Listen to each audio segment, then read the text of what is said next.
فاضل بریلوی کا مسلک کیا تھا؟ واز کر کے پیسہ لینا نہیں تھا. ان کی کتابوں میں لکھا ہوا ہے اگر کوئی واز کر کے پیسہ لیتا ہے تو جائز نہیں ہے. رضوی حضرات کم از کم تقریر کے بعد پیسہ نہ لیں، اس لیے کہ فاضل بریلوی نے تقریر کے بعد نذرانے کو ناجائز کہا. یہاں عوام میں بعض لوگ انتشار پیدا کرنے کے لیے کہتے ہیں کہ جامعہ نظامیہ کا فلاں فتویٰ اعلیٰ حضرت کے فتوے سے ٹکرا رہا ہے، اعلیٰ حضرت کے فتوے کو نہیں مانیں گے تو کیسا ہوگا؟ ارے میرے بھائی، وہ فتویٰ تو انتشار کے لیے مت پھیلا، علماء میں اختلاف ہوتا ہے. تو بھی اعلیٰ حضرت کے ہر فتوے پہ عمل نہیں کرتا. اگر ان کے فتوے پر عمل کرتا تو تیرا پیٹ میں نہیں بھرتا تھا. تو تقریر فری میں کر کے چلے جا، ہم کو پتا چلے گا واقعی پکا رضوی ہے کہ اعلیٰ حضرت کو پورا مانتا ہے، ان کی ہر فتوے پہ عمل کرتا ہے. لیکن یہاں تقریر کے بعد نذرانہ ہی نہیں، بغیر نذرانے کے خطاب بھی نہیں کیا جاتا، پہلے فکس کر لیا جاتا. اگر ایک بار کوئی بلا کے نہیں دیا تو دوبارہ وہ آئے گا تو گھر پہ بھی اس کو آنے نہیں دیا جائے گا، کیونکہ دھوکہ ہو گیا تھا، لے کر گئے اور پیسے نہیں دیے. اعلیٰ حضرت کے فتوے کے خلاف ہو گیا تو انتشار. ارے علماء میں اختلاف علمی ہوتا ہے، اس علمی اختلاف کی شان کو سمجھو. اس علمی اختلاف کی وجہ سے نفرتیں پیدا نہیں ہوتی، علماء کا تحقیقی اختلاف ہوتا ہے.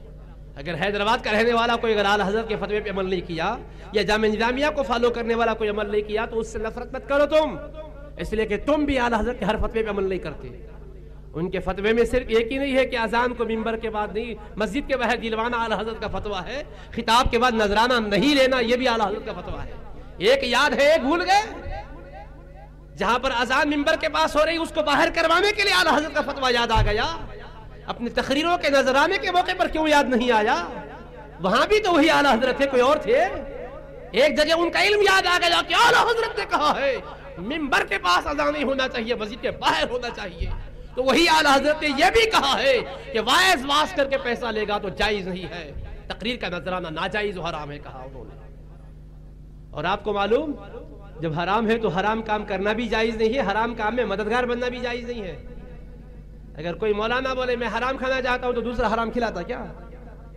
کوئی بولا میں شراب پیتا ہوں بول تو آپ لا کے دیتے کیا؟ میں تو نہیں پی رہا ہوں نا، پیا تو ان پی رہا بول تو شراب پلانا بھی جائز نہیں ہے. مدد کس میں کرنا؟ گناہ کے کام میں مدد کرنا کیا؟ نیکی کے کام میں مدد کرنا. اب اعلیٰ حضرت کے فتوے کے مطابق کوئی اگر مولانا کو نذرانہ دیے تو ان کے چاہنے والے ہیں علماء کو، تو نذرانہ جائز ہوتا؟ وہ ناجائز ہے تو دینا جائز رہے گا. جب ناجائز پیسے دیں گے تو ناجائز کا میں مدد کرے جیسا نہیں ہوتا. اعلیٰ حضرت کی روح کو خوشی ہوگی یا تکلیف ہوگی؟ یہ کیا بات ہے، میرا نام بھی لیتے، میرا نعرہ بھی لگاتے، میرے فتوے کے خلاف بھی چلتے. تو اب جو بھی خالی ہے ان کو کیا کرنا چاہیے؟ اعلیٰ حضرت نے ایک فتویٰ یہ بھی دیا کہ جو آدمی پیسے لے ناجائز، اس کے پاس پیسے آ جائیں تو وہ کھا نہیں سکتا، اگر آ گئے تو اس کو چاہیے کہ وہ جس کے پاس سے اس کو لوٹا دینا. اگر نہیں معلوم ہو رہا ہے تو کیا کرنا؟ اس کی طرف سے غریبوں میں صدقہ کر دینا. سمجھ میں آئی بات؟ تو اگر کوئی لے لیا تو جو تقریر کر کے پیسے دیا وہ نذرانہ دینے والوں کو تلاش کرنا، ان کو پہنچا دینا. نہیں مل سک رہے وہ لوگ، کہاں ہیں، کوئی کانٹیکٹ نہیں ہے، تو پھر کیا کرنا؟ صدقہ کر دینا. اب اس کے بعد کوئی حلال ذریعہ اپنا پیدا کرنا، پھر آ کے خطاب کرنا، پتا چلتا کہ زبان سے جو نکلنے والا خطاب سچا خطاب ہے. لیکن وہاں یاد نہیں آتا وہاں یاد. فتوے کے خلاف کر رہے ہیں، پھر بھی اعلیٰ حضرت کے چاہنے والے ہوئے. جامعہ نظامیہ کے علماء کے فتوے بھی تحقیق کی بنیاد پر ہے، علماء میں فقہی اختلاف ہوتا ہے. اس کو لوگ انتشار کا ذریعہ بنا رہے ہیں، ادھر ادھر سے آوازیں آ رہی ہے. ہمارا یہ رویہ سخن نہیں ہے، لیکن مجبوراً ایک حقیقت کو سامنے لانا پڑا. ایک مولوی صاحب نے جو رنگ گورا کرنے کی بڑی کوشش کر رہے ہیں لیکن ہو نہیں رہا ہے.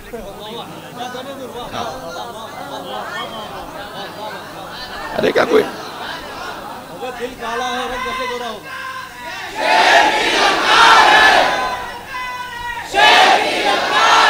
کہتے ہیں رضوی مولانا تقریر کر کے نذرانہ مانگتا ہے اور اعلیٰ حضرت نے نذرانہ لینے کو ناجائز و حرام لکھا ہے.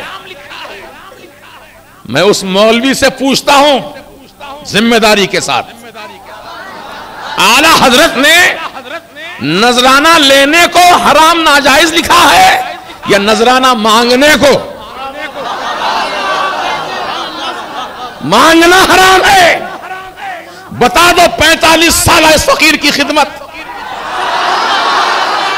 کبھی کسی سے نذرانہ مانگا ہو؟ بتا دو ایک مثال.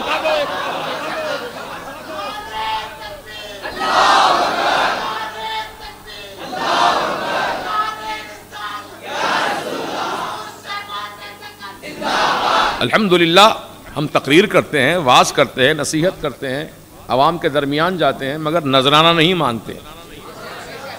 آج تک نہیں مانگا میں نے. وہ مانگنے والے ہو سکتا کوئی اور ہو، لیکن میں نے نہیں مانگا. الحمدللہ کیونکہ ہمارے بزرگوں نے، بالخصوص میرے مفتی اعظم نے ایسا جام محبت پلایا ہے نا ہم کو کہ پیسے کی ہماری نگاہوں میں کوئی اہمیت نہیں. پیسہ کیا پیسہ، آج ہے کل چلا جائے گا. اس پیسے کے لیے اپنے ایمان کا سودا کریں؟ نہیں. اسی لیے فقیر محمد مجیب علی قادری رضوی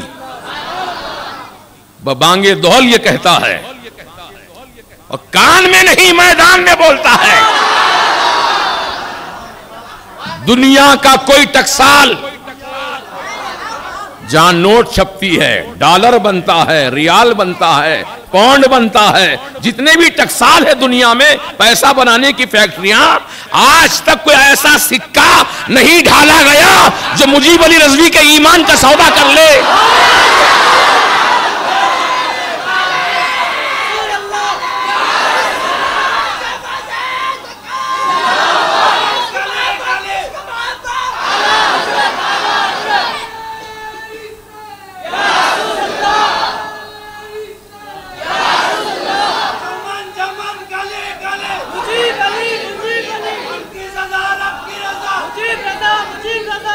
اعلیٰ حضرت کے کہنے کا مقصد یہ ہے کہ پیسہ مانگ کر دین کی خدمت مت کرو. نہ تراویح کی نماز پڑھاؤ پیسہ مانگ کر، نہ مدرسے میں بچوں کو تعلیم دو پیسے کے نام پر. سمجھے؟ علم سکھاؤ تو مفت میں، کٹے کے کٹے چلے شیروانی کے جیب میں. یہ سب جائز ہے. اللہ اکبر. حسد جلن ہے اور کچھ نہیں ہے.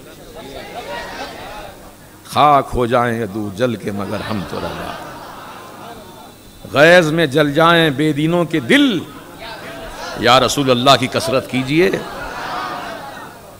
ہم مانگنے والے مولوی نہیں ہیں. اللہ تعالیٰ کی ذات پر ہمیں کامل یقین ہے کہ بن مانگے ملے موتی، بن مانگے ملے موتی، اور مانگے ملے نہ بھیک. مانگنے سے بھیک بھی نہیں ملتی ہے، اور بغیر مانگے اللہ چاہے تو موتی عطا فرما دیتا ہے. ہم اس پر یقین رکھتے ہیں. عوام کی جیبوں پر نہیں. ہزاروں مرید بن گئے الحمدللہ. اب تک کسی مرید کو میں نے کہا لاؤ نذرانہ دو میرا. کتنے بیٹھے میرے مرید یہاں پر؟ کہا میں نے کسی سے لاؤ میرا نذرانہ پیش کرو؟ یہ للہیت کا جذبہ میرے سینے میں ہے بھائی. ہمیں مت چھیڑو یار، ہمارے جذبات کو مت چھیڑو. ہم بے لوث دین اسلام کی خدمت کر رہے ہیں. اللہ پاک کی قسم، اعلیٰ حضرت کے عرس کے موقع پر رضا جامع مسجد مرکز اہل سنت میں یہ فقیر اعلان کرتا ہے کہ پیسے کے لیے، اپنی عزت کے لیے، اپنی شہرت کے لیے کوئی کام نہیں کیا. نہ انشاءاللہ آئندہ کروں گا. جو بھی کام ہوگا اللہ رسول کی رضا کے لیے، وہ راضی ہو جائیں تو بس. ساری کائنات اپنی ہے جی. من کان للہ فکان اللہ لہ. جو بندہ اللہ کا ہو جاتا اللہ بھی اس کا ہو جاتا ہے. جب اللہ اس کا ہو گیا تو کمی کس بات کی ہے؟ غیب سے اللہ عطا فرماتا ہے. کیا آیت قرآنی پر یقین نہیں ہے؟ سنو اللہ کا پیغام کیا ہے. وَمَن يَتَّقِ اللَّهَ يَجْعَل لَّهُ مَخْرَجًا وَيَرْزُقْهُ مِنْ حَيْثُ لَا يَحْتَسِبُ وَمَن يَتَوَكَّلْ عَلَى اللَّهِ فَهُوَ حَسْبُهُ.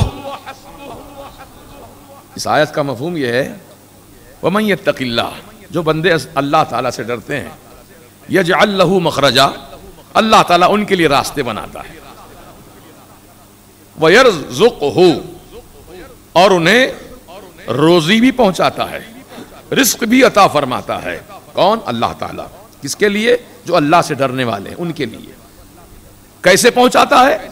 من حیث لا یحتسب، جہاں تمہارا خیال بھی نہ گیا ہو، جہاں تمہارا گمان بھی نہ گیا ہو، ایسی جگہ سے اللہ پاک روزی پہنچانے پر قادر ہے. آپ کے ساتھ بھی کبھی ایسا ہوا ہوگا؟ رے دل میں کوئی خواہش ہوئی مجھے کھانے کو مل جائے، اتفاق سے کسی دوست کے پاس آپ پہنچ گئے، وہی چیز آپ کو کھلا دیا، تو آپ کہتے ہیں ارے کتنی محبت ہے یار تمہارے سے اور تم کو مجھ سے، کہ میں جو سوچ کر آیا تھا مجھ کو مل گیا۔ وہ کون کھلانے والا؟ کھلانے والا تو اللہ تعالیٰ ہے، ذریعہ بنایا اس کو۔ یہ ہے اللہ تعالیٰ کی شان۔ ہم کو اللہ کی ذات پر، اس کی رزاقیت پر، اس کی قدرت کاملہ پر ہم کو بالکل یقین کامل ہے الحمدللہ۔ ہم بھوکے نہیں مریں گے۔ ہمارے سرکار نے ہم کو ایک ایسا وظیفہ بتا دیا، ہم بھوکے نہیں مریں گے، کبھی فاقہ نہیں ہوگا گھر میں انشاءاللہ۔ میرے سرکار نے فرمایا مغرب کی نماز کے بعد سورہ واقعہ پڑھ لیا کرو، گھر میں کبھی فاقے کی نوبت نہیں آئے گی، کبھی فاقہ نہیں ہوگا گھر میں۔ اللہ پاک غیب سے روزی عطا فرما دے گا۔